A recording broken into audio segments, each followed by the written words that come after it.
Hello viewers, నేను doctor Mridula, senior consultant, fertility expert, 49 hospital, Secunderabad branch.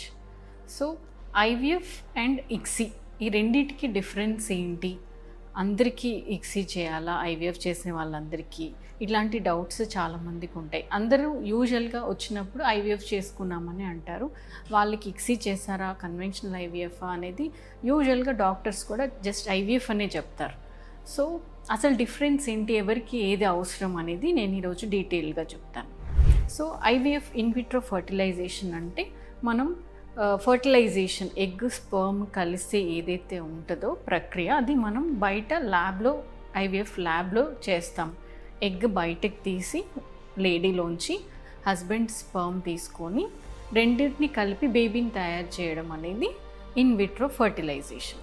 So IVF అయినా కూడా ICSI అయినా కూడా మనము ఎగ్ స్టిమ్యులేట్ చేయడము, ఎగ్ బయటికి రిట్రీవ్ చేయడము సేమ్ ఉంటుంది.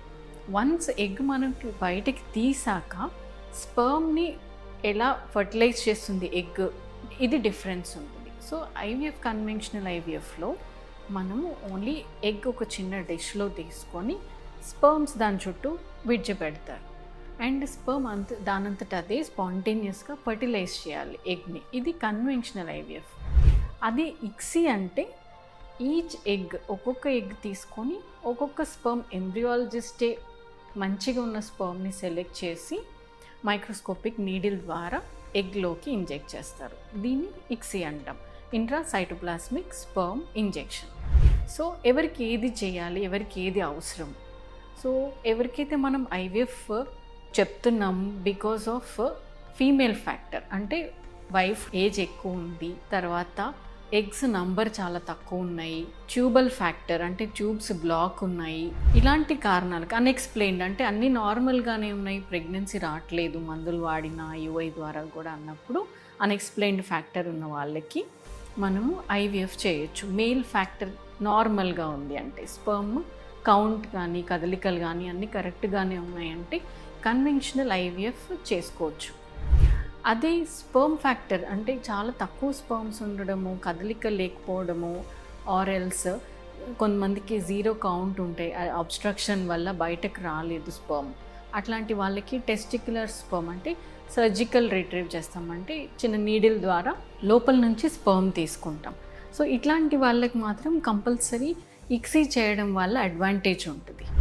సో ఎవరికైతే ఫీమేల్ ఫ్యాక్టర్ ఏజ్ ఎక్కువ ఉన్నప్పుడు కూడా కొంతమందికి ఎగ్ చుట్టూ ఉండే జోనా అంటాం, మెంబ్రెయిన్ చాలా థిక్గా ఉండొచ్చు అండ్ స్పర్మ్ స్పాంటేనియస్గా ఫర్టిలైజ్ చేయలేకపోవచ్చు, వీళ్ళకి కూడా ఇక్సీ చేస్తే better. So conventional IVF only young female, no sperm factor, మనం కన్వెన్షనల్ ఐవీఎఫ్ చేయొచ్చు. ఎవరికైతే ప్రీవియస్గా ఐవీఎఫ్ ఫెయిల్ అయింది, ఏజ్ ఆఫ్ ద ఫీమేల్ ఎక్కువ ఉంది, స్పర్మ్ ఫ్యాక్టర్ కూడా ఉంది అంటే స్పర్మ్ చాలా తక్కువ ఉండడం, ఆర్ సర్జికల్లీ తీసుకున్నాం స్పర్మ్ రిట్రీవ్ చేసామంటే వీళ్ళందరికీ ఇక్సీ వల్ల ఎక్కువ అడ్వాంటేజ్ ఉంటుంది. సో అందరికీ ఇక్సీ అవసరం ఉండదు, బట్ ఎవరెవరికైతే కంపల్సరీ అవసరమో ఇక్సీ చేయడం ద్వారా వాళ్ళకి ఎంబ్రియో మంచిగా రావడానికి, ప్రెగ్నెన్సీ రావడానికి ఎక్కువ ఛాన్స్. ఎవరికైతే ప్రెగ్నెన్సీ రావడానికి ప్రాబ్లం ఉంది, ఎవరైతే డిఫికల్టీ ఫేస్ చేస్తున్నారో ప్రెగ్నెన్సీ రావడానికి, కంపల్సరీ ఎక్కువ టైం వేస్ట్ చేయకుండా మీ ఫర్టిలిటీ టెస్ట్ చేయించుకోండి, ఫర్టిలిటీ కన్సల్టెంట్ని కలవండి, చిన్న బేసిక్ టెస్ట్ చేయించుకోండి, ప్రాబ్లం ఏంటి తెలుసుకొని దానికి తగిన ట్రీట్మెంట్ తీసుకోవడం ద్వారా తొందరగా ప్రెగ్నెన్సీ రావడానికి ఛాన్సెస్ ఉంటాయి. Thank you.